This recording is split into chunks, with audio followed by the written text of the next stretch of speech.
everyone. Welcome to Zygote Press's free Papel Picado Dia de los Muertos relief printing demonstration with the fabulous Benjamin Muñoz, who is coming to us live tonight from Dallas, Texas. And we are very pleased to have him here. This has become something of a tradition. This is our second year of doing it because it was so fun last year that we just had to do it again. So I'm going to turn it over to Ben. I will be popping in later to tell you a little bit about Zygote's upcoming programs. We have a 2-day relief printing intensive in-person workshop coming up November 6th and 7th, and some other fun things. But for now, I will turn it over to Ben. Ben, the floor is yours. Woo-hoo. Hello, virtual friends. I am going to make some Papel Picado stuff with you guys. And if at any point you can't hear me, just let me know because my laptop's kind of far from me, but let me know. I guess I should go over what we need. That way, if you're watching this, we don't start and then you're like, oh, I need this. So let me just run through that. The first thing, obviously, is a wood block with whatever you have on it. So you can do either, you can say I have different sizes. This, and then the thickness is different. This is 3/4 inch, this is 1/2 inch. And that doesn't necessarily matter too much, but I would recommend doing something smaller because the bigger you get, the more like weird it gets. But I guess that doesn't really matter. As long I wouldn't do anything over like a foot, because then you start to have to deal with like the strength of how you cut it and like bend it around and staple it, and everything is easier to handle if it's small. But anyways, that's up to you. You make your own choices in life. I'm going to use this little one because it's going to be easier for me to like cut out. This is the one I used last year, actually, and the block is still good. So yeah. So you'll need just MDF, a blank piece of MDF. If you want, you can stain it like this. So what I normally do is I like stain the block red. That way I can draw on it and then see my marks and everything like that. And then when I carve it out, the color changes. So I can see where I carved. And I know what's going to be white, and then everything that's red is going to be black. So you'll probably want to stain it, and I just use acrylic paint. Hopefully this isn't too basic, me going over like absolutely everything, but okay. So you'll want to stain it. I like to use red just because if you use black, you can't really see over it, and then a lot of colors get too dark, and then you're like, did I draw on that? Did I not draw on that? You don't have to worry about that if you use red. So I use red. And then I use pencils to draw all over it. And then once I find the drawing that I like, and I finish like messing with different contour lines and stuff, then I pull out a Sharpie. I give it a good trace over all the areas that I like. And then I just carve it out. And you can use different kinds of tools. These are from McLean's, and I really like McLean's tools. They're pretty cool. This is like just different U and V gouges. These are Swiss-made tools. These are cool too. You can get these on Amazon. You can get these at McLean's website, or I think you can get everything on Amazon actually, like now. And you can use power grip tools, which I really like. So, and power grip tools are like super affordable. The only thing is that you can't really sharpen them because the steel kind of sucks. But they're only like, I think they're like $5 a tool or something like that. If you buy them individually, you can get like a set for $30. Anyways. Someone's asking, are those specifically wood carving tools, or would Lino cutters work on MDF? So you don't want to use these on linoleum because the linoleum actually has like little rocks in it, and it's gonna like rip up the blades. But McLean's, I could totally be wrong about this, so feel free to fact check me and then edit the video. But I'm pretty sure McLean's makes like these hybrid linoleum woodcut tools. I've never used them, but I want to say they make them. I want to say I've seen them, that they're Pro Series. You can carve both. At least I have friends that carve both with them. Whether they're supposed to be doing that or not, I have no idea. But I'm pretty sure that's a thing. If anybody knows the actual answer to that, feel free to jump in and say it. But I think that McLean's has hybrid tools. I don't use any of these on linoleum. I have the little speedball lino cutters, the pink ones, and you can do this on linoleum. Actually, thank you for saying that, because I said you need wood. You don't need wood. You can use linoleum. You can use the Easy Carve, that pink stuff. You get it like Azel, Art Supply, or Jerry's Artorama, any of that stuff. You can use really any relief thing. Hell, you could print like lithographs if you wanted to cut them up, but that'd be crazy. So carving something is best. Wood, linoleum, and you can use the little. I have one of those around here in my studio, so I can. You could even use scratch foam. Yeah, you could totally do that. I have a speedball lino cut tool somewhere around here. But anyways, you can use one of those for linoleum. What was I talking about? What we need for the project. Yeah, tools. You need tools to carve the block. Honestly, you can totally just get away with this too. It's just an X-Acto knife, and you can use this to carve like your entire piece. When I was like in my printmaking 1 class, we didn't get to use any tools. We had to use an X-Acto knife for the whole first class. Kind of didn't make much sense, but it helped me understand like contrast before I understood texture. So it's actually kind of helpful. But worst comes to worst, if you don't want to buy a bunch of tools and you have one of these, this works completely, like totally fine. So you could always do that. You need one of these, even if you have the tools, because we're going to use, well, hell, you could use scissors actually. So I'm going to use this because we're going to be making like a lot of round cuts and a lot of like in between cuts. And I feel like I personally have more control over the project, over the paper, over my line work with an X-Acto knife. But last year we used scissors, I believe for the whole time. Yes, we did. And then when I went home, I used an X-Acto blade and it was much easier. So maybe, yeah, an X-Acto knife. Let's say an X-Acto knife. Let's officially say X-Acto knife. You need ink. I'm using this Speedball like hybrid thick ink. It's pretty cool. I have it because Print Austin, they're like a printmaking festival here in Texas. They give these away for free every year, and I've got like boxes full of them. So I like to use this, but you can use literally any ink. Although if you use oil-based ink, and this again, I'm sorry if I'm being too basic, but you can use oil-based ink. But if you do that, you'll want to wait a few days before you start cutting it, or you're going to smear the ink all over the paper. So if all you have is oil-based ink and you want to use it, I would recommend either mixing the ink with Japan dryer to speed up the drying process, or just printing it, letting it sit out for 2 to 3 days, and then going in and cutting it. But what's nice about this is that it cleans up water-based and it dries relatively quickly. So I'll be able to kind of cut around this. If you're a really careful person, you could print oil-based and then just go all the way around it, but I'd hate for you to smear it and then get stuff all over your furniture if you're doing this at your house. You will need a brayer. This is like a cheap little Speedball one, the kind that come in the little box kits, but it works awesome. It's a 4-inch roller sprayer. You could use really anything, especially with the block being this small. If you do want to go this size, you can use like a 2-inch or a 3-inch, anything like that. So I like this little 4-inch one. It's pretty cool. I have a sheet of plexiglass to roll ink out on. You can use literally anything. If you're watching this at home and you want to do this at home, you can use a dish pan. Those work really well, like the cake pans, the glass cake pans. You can roll ink out in there.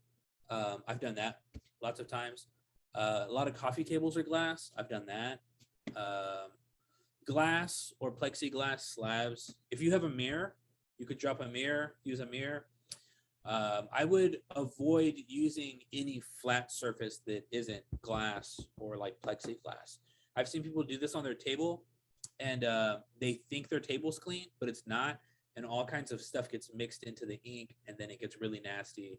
And in addition to that, if you're using like colored ink, wood is absorbent, even if it's sealed. And then when you clean it up, your table might just be darker. So I would avoid doing that. So it's not that the glass is the best thing, the cake pan or whatever. And then you need colored paper. I have this red, and I have this purple, and I have this. I got this because it looked like an avocado, and I really liked that color, like this kind of avocado green. And I picked this up at like it's not special paper. I got this at like an art supply store, so it's like Canson. It's like middle grade paper.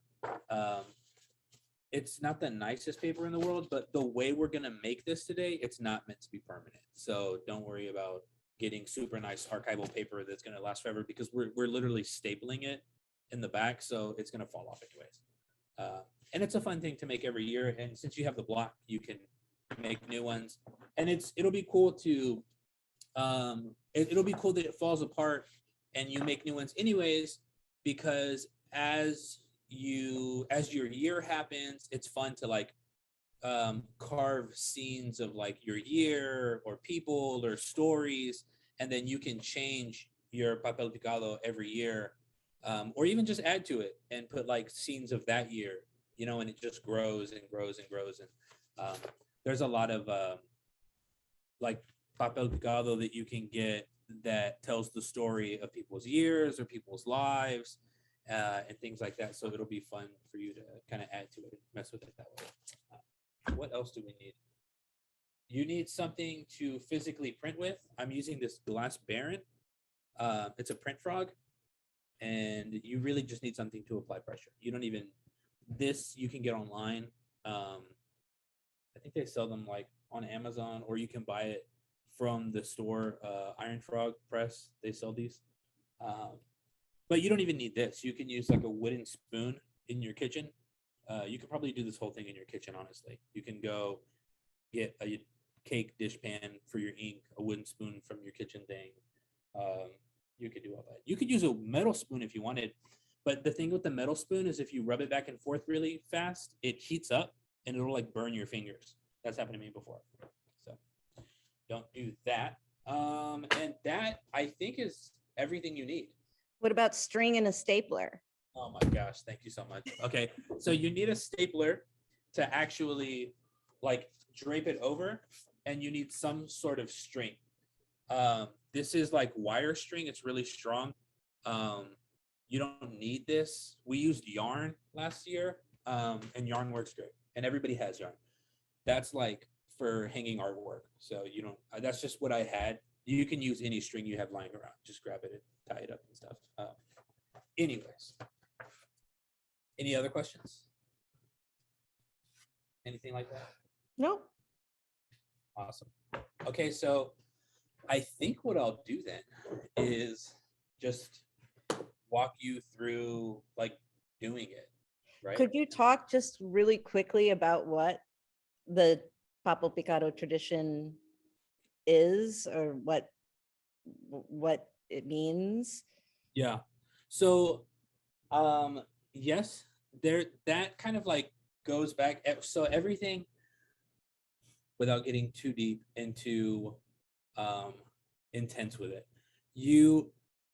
all of that is hard to trace because you have this pre-colonial like thing, and then as people come in from Spain and religions are forced on them and things like that, traditions change.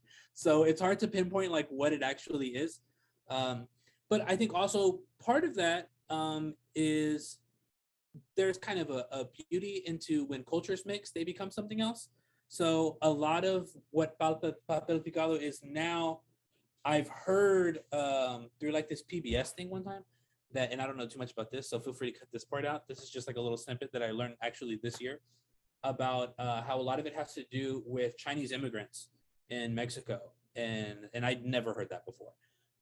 It's possible that I was like half hearing, so maybe cut all of this out. But I don't know, it makes sense if you think about the banners. The Tibetan banners are very similar. Yeah.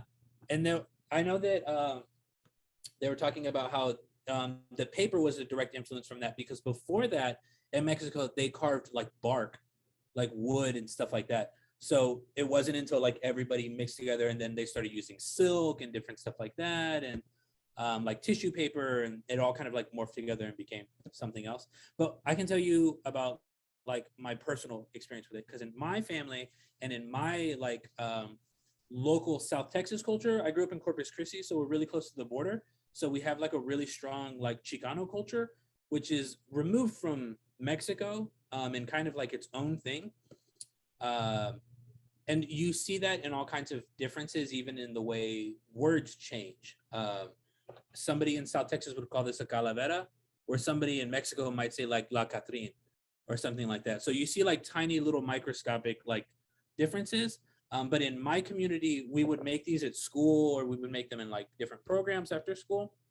And we were always encouraged to tell the stories of like our year and how that went. And then a lot of the times, if we made them for like altars or different like ofrendas, we would put like depict certain like scenes, or obviously nothing that advanced because we were like tiny kids and we didn't have a big attention span, but we could do someone's name that maybe passed away that we wanted to remember, or something like that. And that would go on the ofrenda, which was like this larger altar where we put pictures of relatives that have, you know, passed on, that we wanted to remember and honor and talk about. And that was always a really cool thing. We would do that as community projects. We would bring like big ofrendas, and then we would just spend time talking about our loved ones that either had recently passed, or you know, ones that maybe had passed a long time ago but meant something to our family, which is really nice because my mom actually passed away a couple weeks ago. And one thing that I found like helps me a lot is just talking about who she was and her life and things like that, more than anybody saying like, oh, my condolences. I had this one, there's a lady in my studio actually down the hall, and she lost her mom really young. And then she came up to me, and instead of just going like, oh, my condolences, she was like, hey, I'm really sorry about your mom. If you ever want to talk about her, I would love to hear about her. And that meant like a whole lot to me, that I was like, because nobody had said that. Everybody was just like, oh, you know, I'm sorry, and then move on. But for her to be like, I'd love to hear about your mom. And that's something that's really beautiful about making this, is that we get to tell the stories of people that have passed on, because there's so much more. Yeah, they lived and then they died, but more than just like a photo, they did things while they were here. So it's a fun opportunity to talk about the things that they did and how they lived their life, and you know, stuff like that. So is that good? Okay. So good. I actually brought the one that I made last year. Oh, can we see it? Yes. Hold on. So last year, I had lost. And so I take these to the ones that I did, but this relief print was actually made by Juliet. Wow. Timig, and then for each of them, you can see my grandpa really liked airplanes. Very so cool. You know, got the airplanes, but I wanted to show you one in particular for my grandma, who was a big golfer. So you're right, it allows you to, instead of thinking about, you know, how they died, you get a chance to think about what they enjoyed. Okay, this is a big mess, as you can see. That's But okay. Anyway, somewhere in here. Oh, there. It's the green one you said? No, my friend Mitch, you see, he liked bicycles.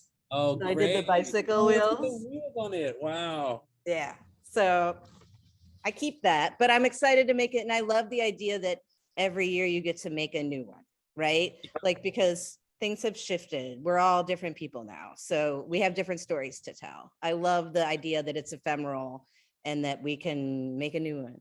So Yeah. let's do it. Okay, cool. Let's pretend that I just carved a block and this is it. So what I'm gonna do now, this is just technical stuff, so please bear with me. Do you see that? It's called chatter. And if we're gonna cut, like, could you hold yours up again, please? Yeah. So you can see that we're gonna make all these like cuts on the outside. So we'll want it to somewhat be clear so that the design, like this chatter, doesn't ruin what we're doing over there. So you'll just want to like tear all of this out so you can leave room for all of those cuts. You know what I need is one of those like over the top, you know, like from the cooking shows. Totally.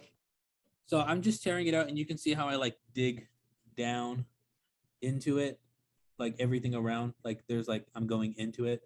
Another thing that you can do, and I hope I'm not getting too into the realm of where it's like, okay, you don't need to do that, but something that you could do, you have like a jigsaw like this, you could just straight up cut around it and have just like the contour of it.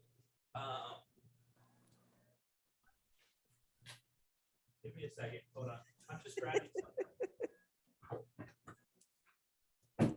Okay, like here's one. So it's completely cut out to like the contour. So he's like a guy in a trash can popping out. And everything, I just went all the way around. And so he was like a solid square block, but I was getting way too much chatter. And it like kind of wasn't working out anymore. So I ended up just cutting the whole thing out. And I'll do this with a few of them, like really, and it doesn't really matter the size. Like here's like a fairly big one, and it's like fully cut out. And you can get like really detailed in there. And the whole purpose is just the chatter. Like the chatter is too much, and I didn't want it to pop out. If it doesn't bother you, then it doesn't really matter, I guess. I figure for the sake of having everything cleaned up, that it would be good to tear it out. Anyways, okay. So I've sawdust on this. Sorry. So let's make a print. Yes, let's make a print. This is the ink. Rolling it out. So since it's not in a thing, I didn't have to put the palette knife there. Since it's not in a thing, what am I trying to say? Since the ink wasn't in a can, I didn't scoop it. You don't need a palette knife. If you have canned ink, then I guess add a palette knife to the supply list. Do you have a supply list that is attached to this? There will be one after it's over. So when I will send it out to everyone along with the YouTube link once it's over, so that people can make the project for themselves. If my brayer is 4 inches, I try to make a square of ink that's 4 inches by 4 inches. That way, everything doesn't get out of control. Roll this down.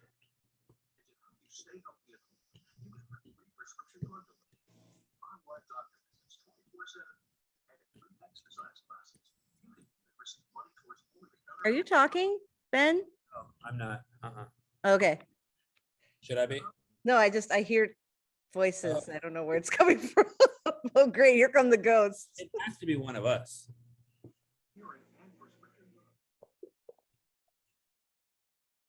Okay, go on. Continue. Right. Continue. So it's inked. What I'm looking for is like, you see that isn't that wonderful? That shine coming off of it. It's just beautiful. So that's what we're looking for. And then you can pick whatever color paper you want, but you'll want to make sure that you're rotating the paper kind of like evenly, so you have like a regular amount, because you don't want to like do all green and then be like, nah, I'm tired of making these, and now all of it is green. So I'll take this and I'll drop the paper right here. And then I'm using this, but again, you can use like a wooden spoon or literally anything, and you just apply pressure. And this is made of glass, so like I don't really need to like dig into it because it's so heavy.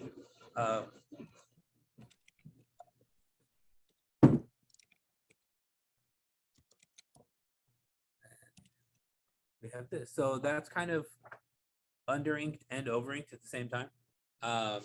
So and it's double struck, so maybe not the best example, but we're going to use it anyways, because yours aren't going to look like that. Yours are going to be perfect. Also, I used the texture side of the paper on accident. Don't do that. If your paper has a smooth side, use that side for sure. I'm going to do like a ghost print of it and then of a different color. just to see.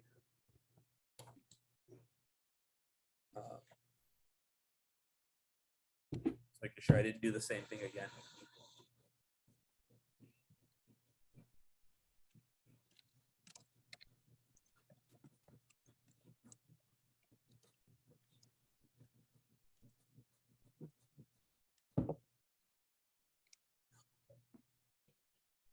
I just cleaned it off, so it's like a ghost print. When you're printing by hand, you kind of, and this is just a Ben thing, so feel free to do whatever you want. But when I'm printing by hand, I like to over ink. That way I don't have to work as hard to like push into it. If you're printing on a press, I mean, just print normal, don't worry about it. The only reason I bring that up is because when I'm printing by hand, like I said, I over ink. So since I'm knowingly over inking, I'm throwing ghost prints in between because the block is so small and the lines are so fine that it will clog up in like 3 prints.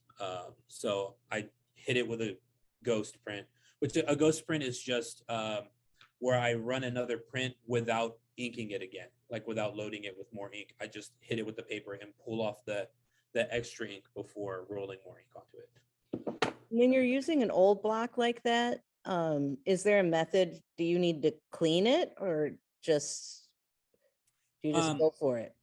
After a while, you will have to clean it,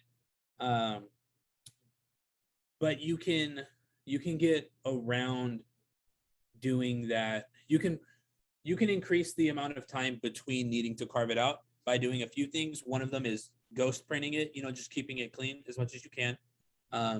Another thing is you can seal the block. I'm assuming that you're carving wood, right? Linoleum, you can't do this, or maybe you can, I don't know. But with wood, you can use a shellac alcohol mixture, like 50% shellac, 50% alcohol. And then on the MDF, before you ink it or anything, you just mix those liquids together and then rub them on here, like soak the block in it, sides, top, everything. And it'll absorb the shellac, and you can give it multiple passes. And what'll happen is it'll make the surface of this almost like, in some cases, if you sand it and then hit it again, it'll make the surface like as hard as glass. And you won't have to worry too much about the image falling apart on you. I didn't do any of that here. And you can kind of see like the fuzziness of the lines. You see how it's like getting fuzzy on the sides? It's falling apart. And that's just because you didn't seal it. Yeah, I didn't do what I was supposed to do. So I was just thinking, if this is something you're doing annually and you want to reuse the same block. Yeah, you'll definitely want, and then you'll want to clean this when you're done, or else, yeah, it's just gonna fall apart. And if it's a block that you're like, I'm gonna carve this, it's gonna mean like a whole lot to me, and I'm gonna keep it forever, you probably don't want to use MDF because it's very fragile. If it gets wet, it's gonna absorb it and explode. You'd probably want to use like a birch or a pine, and then seal it really well with shellac and everything. And that should be fine, I think. I'm making another one. I'll put you down here.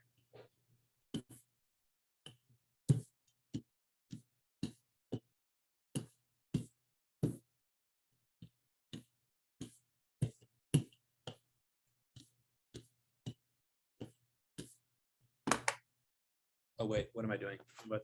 You need to see the whole process, right? Not just the. Almost did it again with the textured side.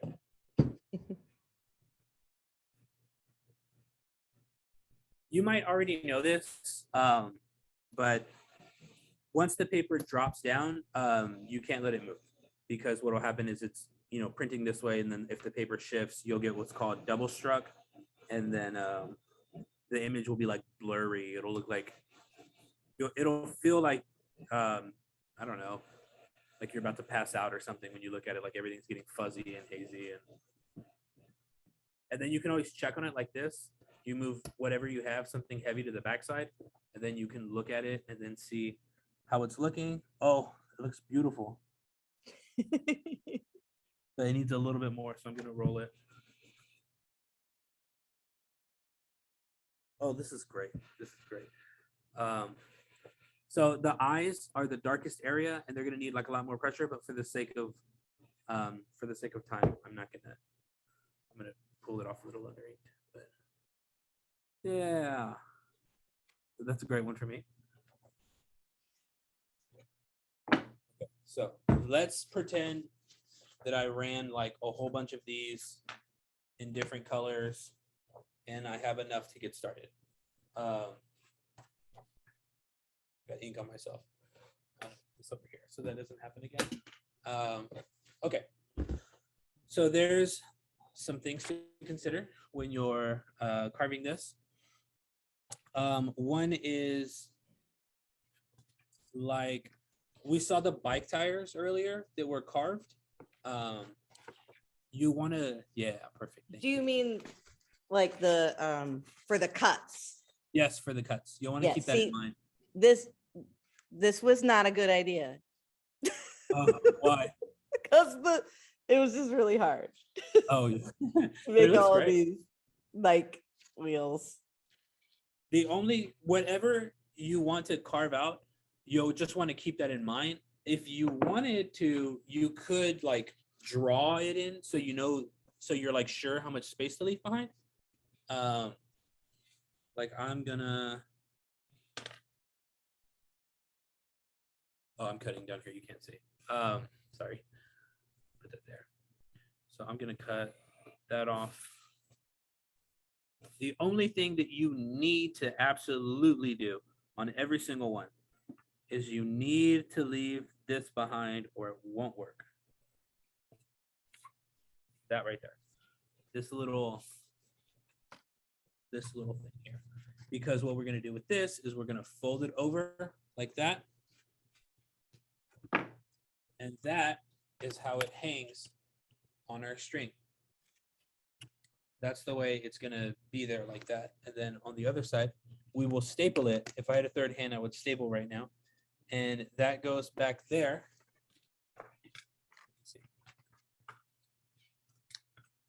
So you'll hold it like that, and then you just staple it like click, click, and then it'll hang there. And you want to remember to, I don't know why I did that weird move there. You'll want to remember to staple lower. That way you can slide it around how you want it to be. If you staple it too tight, it's going to get like locked in there, and then it's going to be weird, and you don't want that. So staple kind of at the bottom, and you'll want to factor that in when you give yourself the length here. Like always go for more than less, just so you have a lot of room to staple and slide back and forth and everything like that. But let's see, this is just something that I like to do for the demo. You don't have to do, but I think it's fun. And what I do is I take this and I really just do these like wild cuts.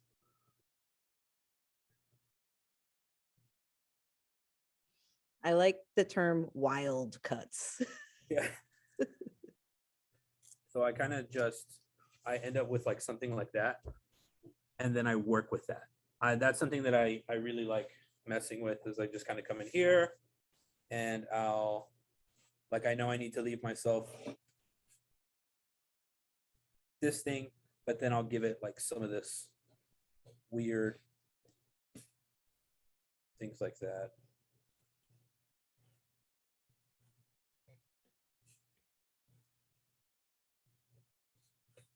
So the top ends up like that. And I just think it's kind of fun. Unless I'm making like something very specific for somebody, then of course, like, there's going to be like more thought, more planning in it.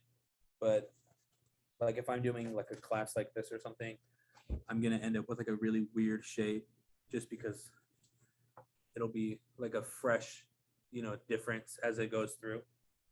And I always like when they look drastically different, especially if they're representing people, because people are drastically different. So it's fun to kind of throw it all in there like that. And I'm going to be down here. And one thing that I like to do is just kind of feel it out,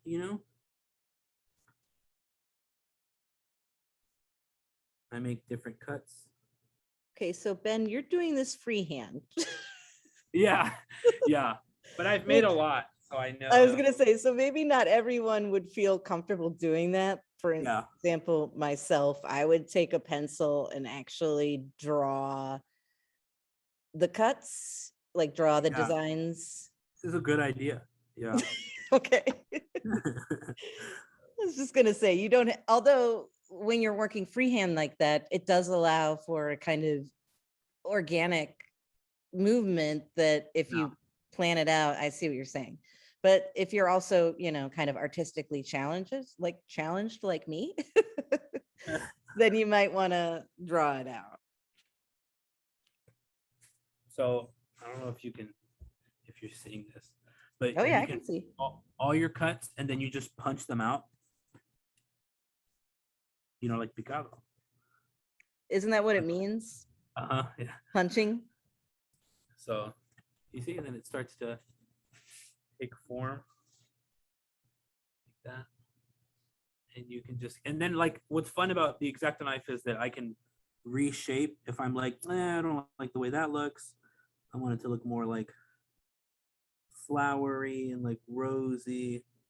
I can come in here like that, and you see I just give it that new edge right there. And then you just kind of, I'll do that on this side too so it matches.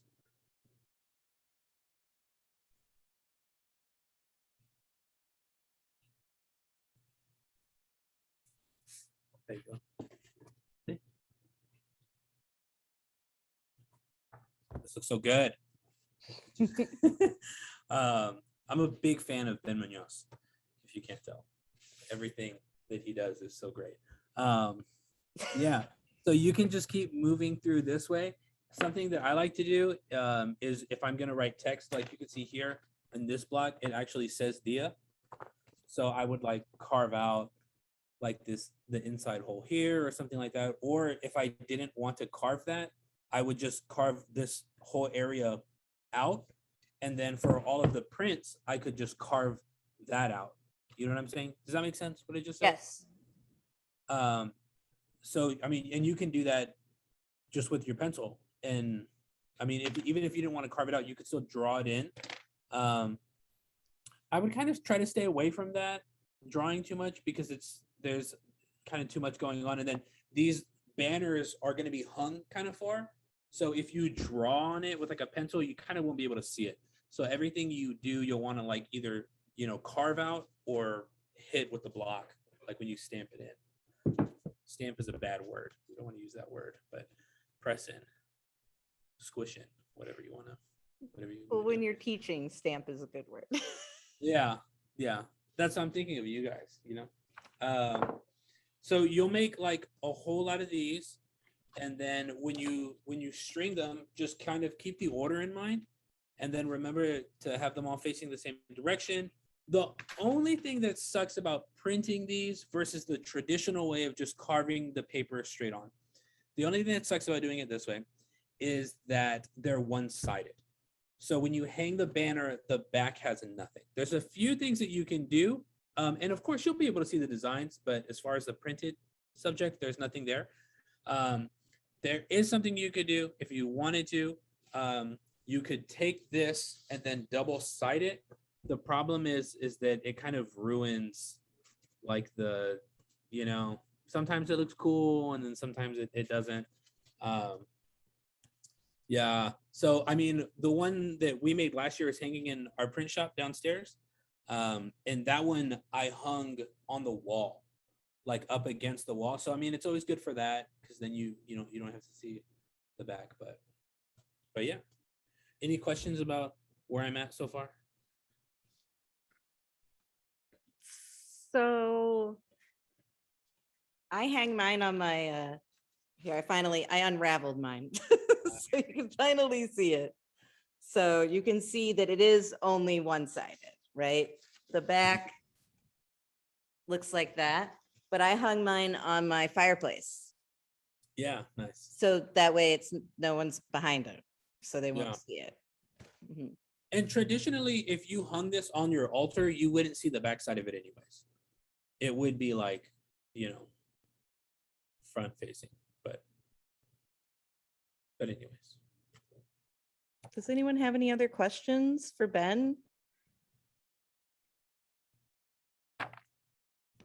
Anyone? I have a quick question here. Thanks, Ben. Have you ever, just thinking about inks or paints that you would use, like if I wanted to do this on tissue paper to make like multiples at one time to cut at one time, is there a type of ink or paint that you should or should not use on tissue paper? I'm like thinking about like bleeding or anything like that, that I've never printed on tissue paper before, so I don't know if that's a something that you've tried or know anything about. I don't. I would be scared of the amount of pressure that you put on the tissue paper on an inked block. I would be scared that when you pulled it, it would rip. Yeah, okay. Yeah, Like, that makes sense.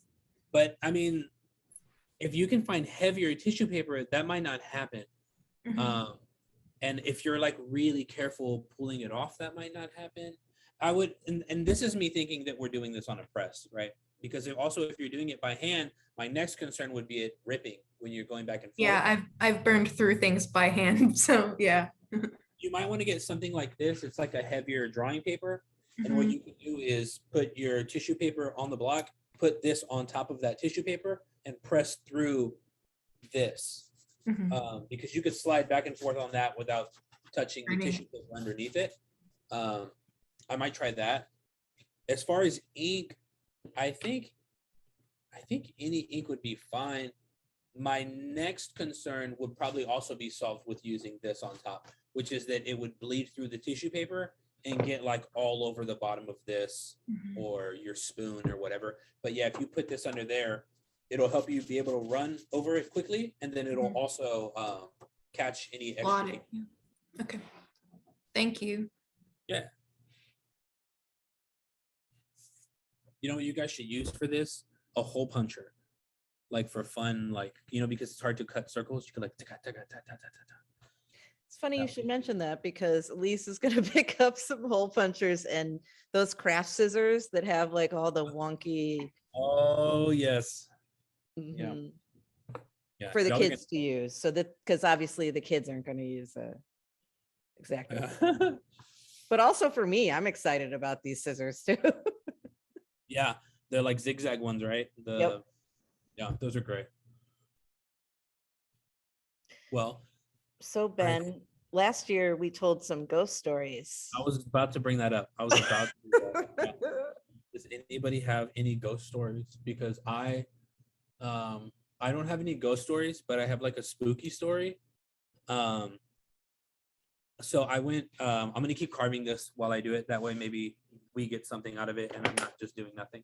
And if anything I think of here, I'm just gonna pop up and say it. Anyways, I went back to my old art school the other day. I was visiting my professor, and I went into our print shop, which is like really tiny, by the way. It was like way bigger in my head, and then I went back. So I was already kind of thrown off, you know, and I was like, oh, this is strange. And we went into the back room where the drying rack is. And that room was always weird. Like that back room with the drying rack, it was always like a weird room. And it was always messy and things were getting moved around places, you know, you'd put something there and it wasn't there. And I always thought it was like the maintenance guy or something, you know, who was like the janitor would come in and move stuff around. And I had mentioned that, like, oh, I always lost stuff in here. And he was like, oh yeah, everybody loses things in here. Things always get moved around. I was like, I think it's the maintenance guy. And he was like, no, he doesn't come in here. And I was like, oh, why not? Or I just thought like that was weird. And he said, yeah, he doesn't come in here because there's a dead body in here. And I was like, what are you talking about? There's a dead body.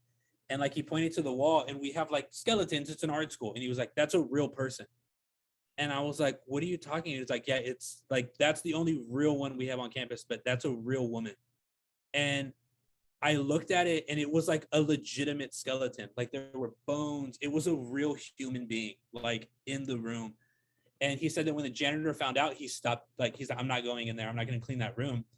And he was like, yeah, weird stuff happens in here all the time. Like things go missing and like stuff gets moved around. And I was like, dude, like I'm out of here. That is a good scary story. Because they used to use real bones for these drawing tools, right? Mm-hmm. But there aren't that many left. They're worth a lot of money. Yeah. But that is super creepy. Well, just today in here, something weird happened after Elise left. Elise was here. She left, and I thought Elise had come back in because I was in the bathroom and I heard something. I heard something out here. And so I came out and I was like, Elise, Elise. That's how horror movies start. Really? And no one answered. And I thought, oh, it's someone upstairs. It's fine. It's fine. And then I heard it again. And it was coming from like the gallery areas. So I went in there and nothing was there. I'm telling you, this place, it's got You've the told me vibe. that place is haunted before. That like you guys hear people closing doors and stuff like that. I think last year I told you about the truly scary story that I had in here when one night I came in here late, and granted, the lights weren't on, but whatever. Like I thought someone was in here. I saw them walk by. I just you just see someone walk by. And so I'm saying, hey, who's here? Who's here? And turned on all the lights, looked in every place, and there was no one here. I was 100% sure that I saw someone. My heart was beating so fast. But since then, nothing has happened until tonight. Yeah. Spooky. How old is that building? Oh, I don't know. 1900. It's got to be. Oh, it's definitely haunted. Yeah. Oh, for sure. Yeah. It's like in the lease agreement. It comes with a minimum of 5 ghosts. And a bunch of leaks. Yeah. Oh my goodness. Does anyone else have any spooky stories? Oh, that's cool. See, you're doing it freehand actually really does allow for some cool stuff. I think it does. And then one thing that I like to do is kind of carve with the contour of whatever I've carved. Like on the outside, that always tends to make it look nice. You want to, you can do whatever you want again, but I find that it looks really nice when all of the lines kind of curve with whatever it is you're doing and stuff like that. But I also really like what you did with the bicycle tires and stuff like that, because you changed the shape of each one while using the same block. And I think that's kind of cool too. I kind of got out of control with that with some of them. So I can see both ways. Like for this one, like I like the idea that they're all different shapes, right? Yeah. So because Sean is very different from Mitch, right? You were saying like everyone has their own attributes. Sean was Irish. So I did the 4-leaf clover. He would be like, great, that's what you put on mine. Yeah. How original. No? Yeah, how great. West Park Irish guy. But also if you keep them all the same shape, there's like kind of a continuity to it, which I understand. But if you vary the shapes, it's just visually more exciting. And so towards the end, I started changing the shapes. So this year I'm going to do like you were doing, every single one a different shape. Yeah. Okay. And it does still have that. It's still kind of uniform because the even though they're different shapes, the image is still there, Right. So it kind of does it kind of stays, more or less the same, I think. Does anyone else have a spooky Anna, story? do you have a ghost story? Elise, do you have a ghost story? I Jackie? do. Let's hear it. So when I was in grad school, our artist studios were inside of an abandoned insane asylum that the university owned. Of course. And it was mostly abandoned. It was just like very small portion of the asylum that was not even remodeled, just like they cleaned the lead out or something so people could go inside. And it was very easy to get into the abandoned parts of it. And there were some parts of it that like everybody agreed that were haunted. Like they felt people walking behind them and stuff. Oh no. In the same spots in different hallways. But the most crazy thing about it, there's this legend of the stain. And college students would like break into the asylum to see the stain.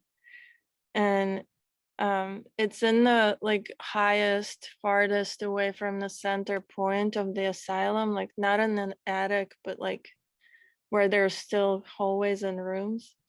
And it's in the shape of a body on the floor.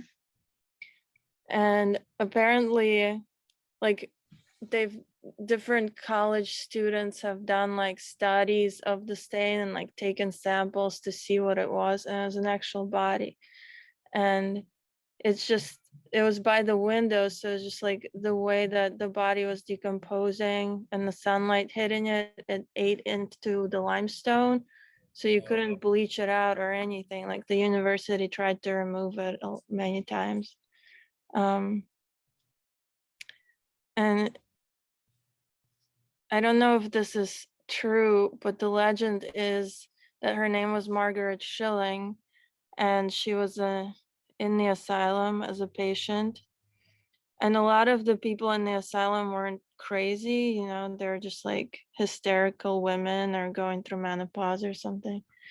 And she would trade sexual favors for cigarettes. Oh my. And something went wrong.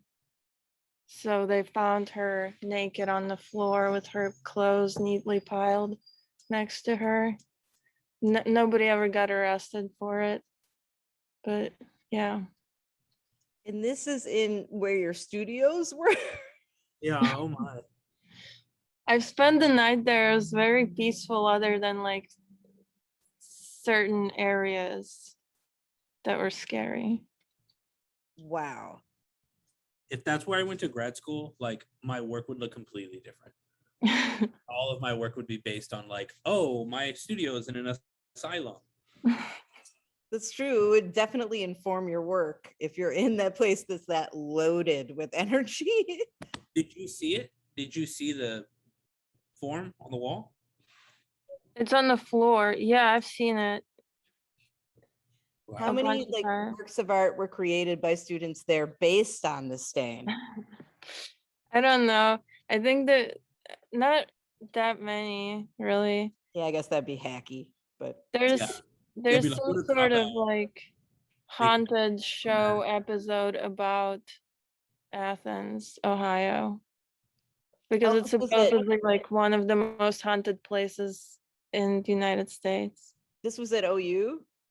Yeah. Oh. Is it on campus or your grad studios? It's like off campus, like at that asylum. It's a very small little town. It's basically just college. But it wasn't like in the middle of campus, it was on the edge. But it was a really cool, like self-sustaining community. While it was still an asylum, they had their own farms and a dairy, and they grew their own food. So it was a nice. Oh, sorry, Britt. I just wanted to share with everyone that my husband went to OU also, and when he was there, it was still an asylum, and it was called the Asylum something.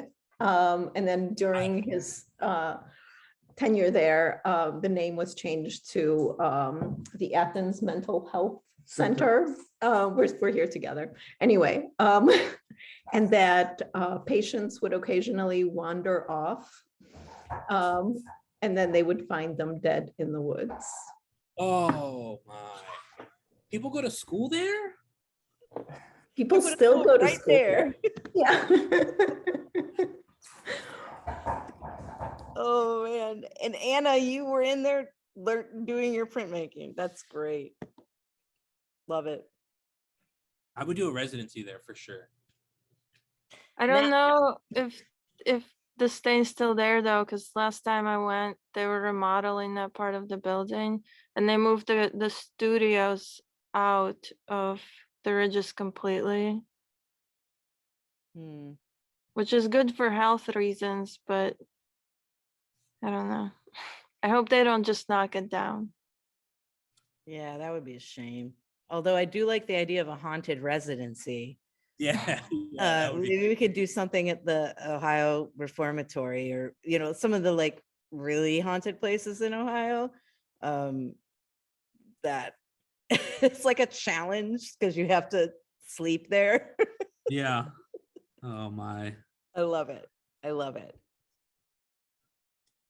Ooh. Can How's I it find going, this Ben? online? Can I find like photos of the stain online?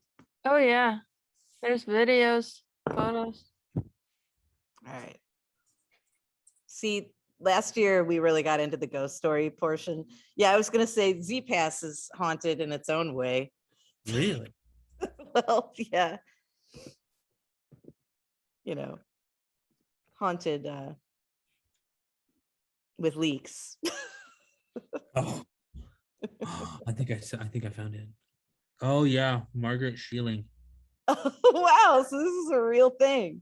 Oh my, yeah, that's horrifying. All right, I love watching Ben's face reacting to it without having flipped it Yeah, oh my. out. Just watching your reactions is good. I would take people on tours. I would like go the long way Oh no. through the basement and through the attic, and I would pretend that we have to go this way because some of the doors are locked. That's so evil. Yeah, no, This that's is great. this is chilling. Like the carvings in the wall that say like mercy and stuff. Like, oh my goodness. And they had you guys working in here. This is a beautiful building though. Yeah. Oh, I don't like that. Okay, I'm gonna clear Google history. I don't want things recommended to me. Like, oh yeah, he likes scary stuff. Well, how are we doing? How's it coming along? So I ended up tearing all of this out. I wish I wouldn't have. So that's one of the problems with just going, straight carving into it. And then another thing to remember is like the structural integrity of what you're carving. This area is fun, but this paper is only going to stay like crisp like this for a little bit. If you want to leave it up for like for a while, what's going to happen is this is going to condensation and, it's really humid here in Dallas and stuff like that. So this is going to get kind of weak. So maybe leave a little more like this is great because it ends in a strong space and then it connects to a strong space. But this is a little frail and it might just break and tear. So kind of keep that in mind while you're doing it. I forgot to say that. No, that's a good point, Ben, because especially if you're using like really cheap, like construction paper, like you can see like these kind of cuts are eventually just gonna, like, you can see where it's separated here, Oh yeah. like that stuff's gonna happen. So, but if you think of them as ephemeral, think of them as an annual kind of tradition, then, it just has to make it a Yeah. little while. But yeah, some of these cuts, like all that right there came out. Like there was a whole design right there. So Ben has a really good point. And this is I'm looking for the name. This is fairly decent paper. It's made by Canson. I got it at the art store. Oh look, there's got to be a tag on it, and then I can show you. Oh, here we go. That's what I got. So Oh, this Canson. it's kind of tough paper if you want to use that brand or like take a photo or something like that. It's colored paper, it's tough. It'll sustain the cutting and all of that. Obviously it's still paper, so if you hang it outside it's gonna fall apart, it's gonna do all of that. But it's not very expensive as far as paper goes. I want to say I paid like $3 a sheet, and they're big sheets. They were big. This one's 19.5 by 25.5. So I mean that's fairly large. It's a French paper. The weight's good. That's cool. And this is pretty stiff. I mean, look at the size of that heart that I cut out, and look, it'll stay up on its own. So like it's healthy paper. Healthy paper. I don't know what I was trying to. It's tough. There's a word that I'm looking for that would Durable. make me. Okay. That's better than any word I picked. I was saying tough. Yeah, that's good. Does anyone have any other questions for Ben while we're wrapping things up Yes. here? Do you ever cut like within your print, like maybe to get some highlights where you printed? That I feel like that might be cool. Yeah, that's a great idea. I should do that. I'm gonna do that Just right to now. like do some details or something. Yeah. And I just want to say I really appreciate this like printmaker spooky hour. And Good. our print shop is in a formal what was a funeral home. Whoa. So far it's not that spooky, just like in the night if we have to come and like burn screens or are like printing until late, it feels kind of like we're not alone, but maybe during Dia de Muertos it's gonna get more intense. I don't know, I'll keep you all posted. Yes. Where's your print shop, Andrea? In Pittsburgh. Oh, great. It's me. Yeah, I just went to Saiga like Are you the Andrea? yeah. What happened? I met Andrea the other day, but we were wearing masks and also I That's didn't funny. recognize her. No, I There's like the some- idea of, did you do it? Yeah, you see on the cross and on the eye. You can see it when the light goes through. That's a pretty cool idea. I like that. I And that never would thought of also that. solve the like forward backwards thing, maybe? Yeah, maybe a little bit of that. Yeah. As long If as I there's do, like that's the- suggestion cuts.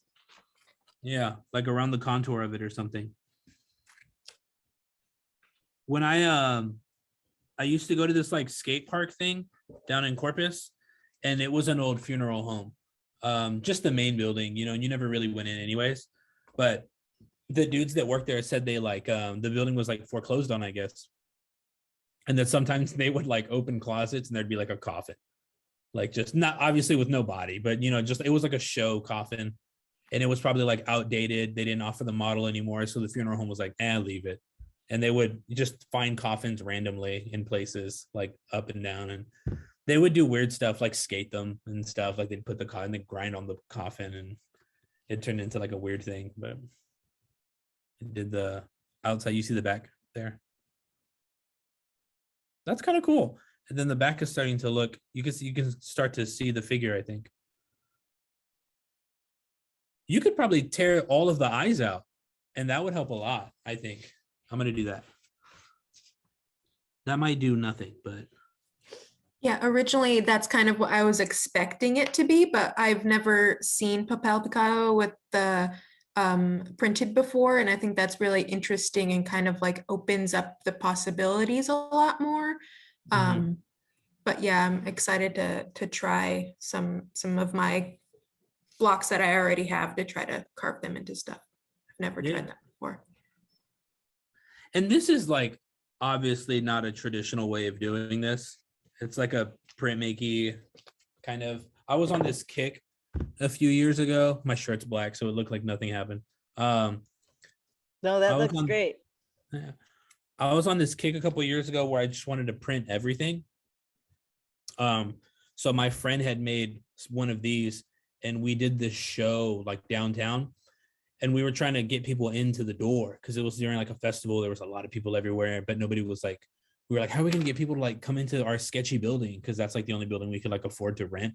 So he had an idea of making a giant Papel Picado printmaking thing. So he carved this like luchador mask and he's the first person I saw do it. And he did them double-sided. So he carved the block and then inverted the block, carved it a second time. So he printed and then folded over. I don't recommend doing that because it's not worth it. It took him like a month. It was crazy. Not literally a month, but it took him like, he was in the shop for like 4 days straight, just trying to get it ready. And he folded it and we ran it to like the closest telephone pole and then out back into the door. And like people were like, what's going on in here? And then they like stumbled in. So I saw him do that and it opened up this like kick of me wanting to like try to print everything. So I hadn't really seen like a traditional way of like printing it and making it because it's a non-traditional way of making this. But I made my Christmas tree a couple years ago. I carved leaves, like different Christmas leaves, like 3 or 4 different kinds. And then I ran like 100 prints, and then I cut them all out, and then I stacked them all up on a wall, and it made like a tree on the wall. And then I strung Christmas lights like in a zigzag on it. It was great. I thought it was, my wife kind of hated it, but I was like, look at this tree I made. And we haven't done it since, but it was pretty cool. I love the idea that you were just like, I'm going to bring printmaking into everything. Like Yeah. every aspect of my life will be printmaking. Yeah. It 'Cause was you can do that. oh yeah. Print my own shirts, like everything. I would just make it all. Mhm. I love that. Love it. Any other questions?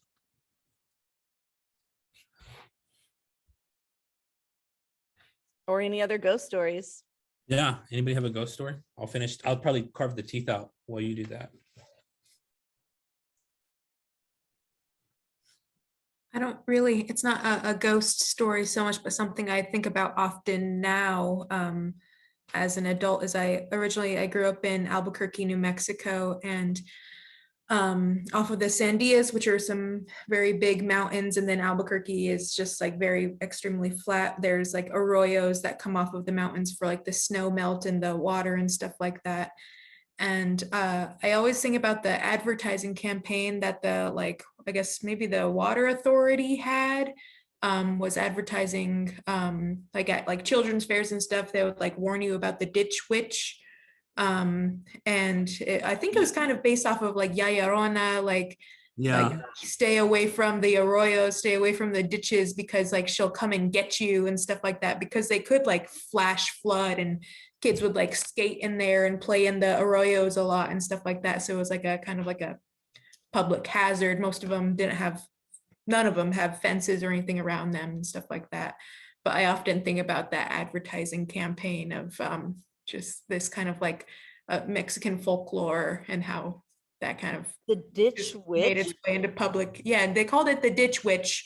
But like the story around the ditch witch was basically identical to like Ya Llorona, which was like a woman who drowned her children. And so it was kind of like a ghost story. And so she was gonna like get you if you go down there, kind of stuff. I think about that a lot now, just in terms of public service announcements and things like that. Oh, that looks great. My dad told me about the lechuza. Have you ever heard of that? It's supposedly like this giant bird that has the face of a woman that like comes and takes children. I don't think there was any like sort of like what you're saying. It seems like the end goal was to protect kids. I don't think there was any noble point to this story other than like scaring me. But yeah, they would come and take you when you were walking home from school. The like lechuza, I guess, because it was like looking for children. Maybe it like lost its child. I don't know.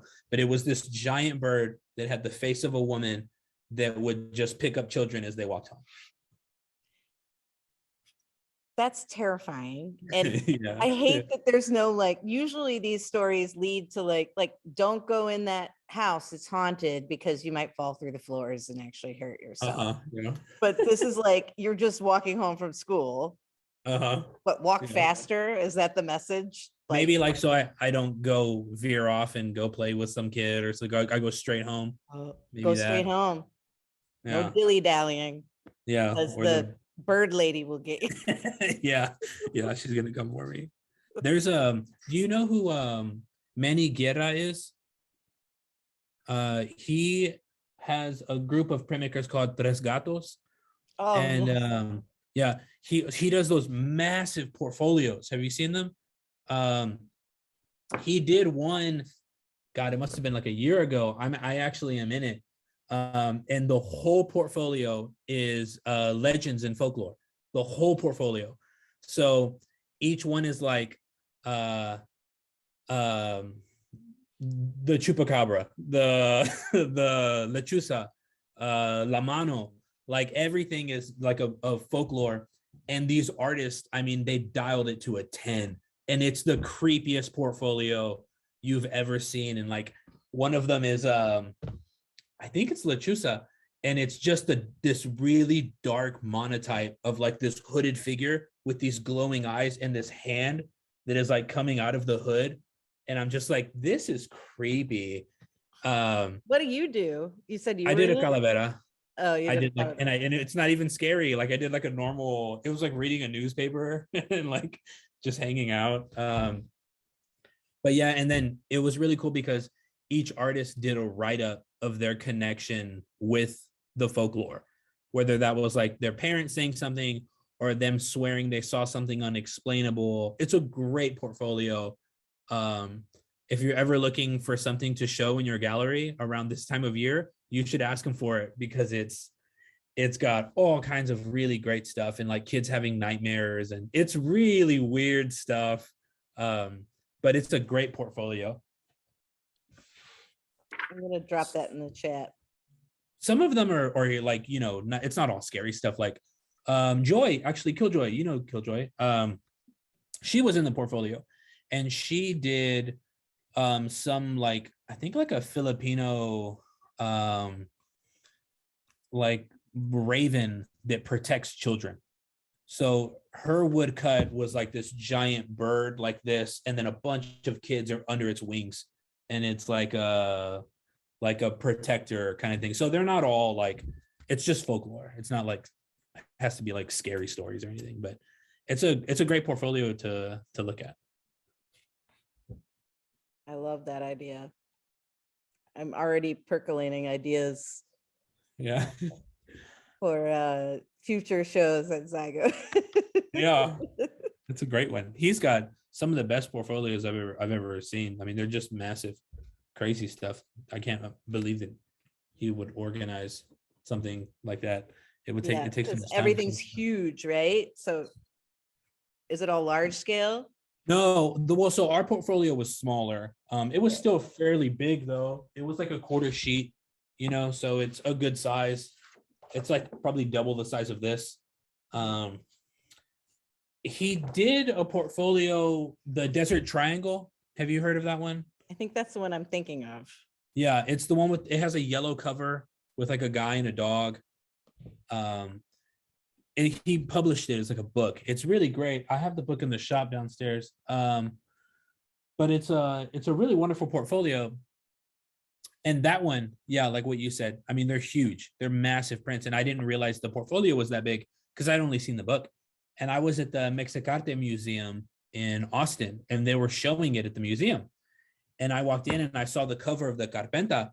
And I mean, it was like, I make big work. And this thing was big. Like it was, and the portfolio matched. So they were big pieces.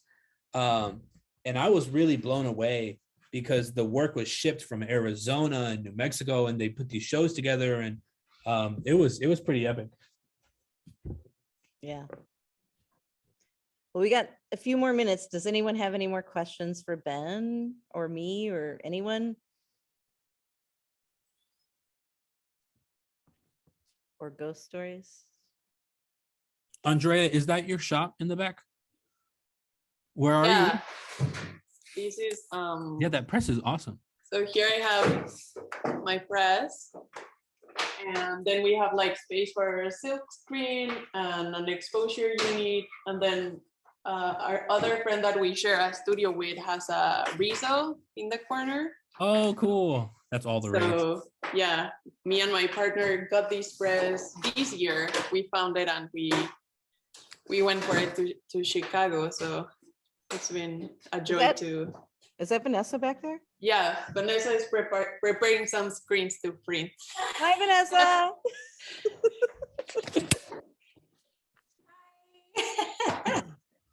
Nice to meet you. I was like, are you the Andrea? It's also without masks. Without masks, everyone looks different. So good you guys could be here tonight. Oh, great. Love to see it. And Yeah, where's your shop at? It's in Pittsburgh. Oh, cool. So if y'all ever want to come by, we are actually having like an opening outside the first weekend of November. Yeah. Nice. Great. And we might be doing a show with Vanessa and Mary next year. So That sounds fun. okay, well, gosh, this is so fun. I almost just want to hang out with everyone. So I guess that's a successful demo. We'll have to do it in person one day. We'll go over Yes. there. Oh my Back when God. everything goes back to normal, we'll do it in person. And then we can stay up all night, have some drinks, Tell ghost stories. tons of ghost stories all Yeah. night long, and And maybe then- even experience something in here. Yes, that's what I was gonna say. Dim the lights, Oh, light some candles. No. I don't know. I don't know. I might be too scared. It's so great to have you, Ben. Thank you so much for doing this again. I think this should definitely be an annual tradition. Yeah. Do this every year. And then, so next year, everyone who is here can come back and you can show off yours from the previous year. Yeah. And we can share stories and hopefully have more ghost stories Yeah. from the previous year. So thanks, Ben. Thanks, everyone. And also, this is recorded. So if you want to go through all the tools and various things, it will be on our YouTube next week. So thank you, everyone. Have a great weekend. Have a great Friday. Andrea, mwah.